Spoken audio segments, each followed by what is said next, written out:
नमस्कार फ्रेंड्स, ना कटिंग ना शिलाई ब्लाउज पीसपासून आज आपण गुढीसाठी ब्राह्मणी साडी तयार करणार आहोत. तर चला स्टार्ट करूया. तर इथे मी साडीचा पीस घेतलेला आहे. एका बाजूनेच काट आहेत, एका बाजूने प्लेन आहे.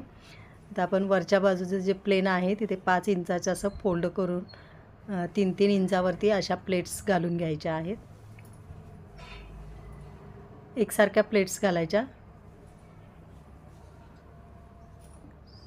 तर या आपल्या प्लेट्स घालून झालेल्या आहेत. प्लेट्स घातल्यानंतरनी जी खुली बाजू असते तिथे टाचणी लावून पॅक करायचं, म्हणजे आपल्याला कॅप बनवता येते. हा वरचा जो भाग आहे तो असा पलटी करायचा म्हणजे कॅप तयार होते. तर मध्यावरती वरचा पदर सोडून खालच्या निऱ्या पकडून अशी टाचणी लावायची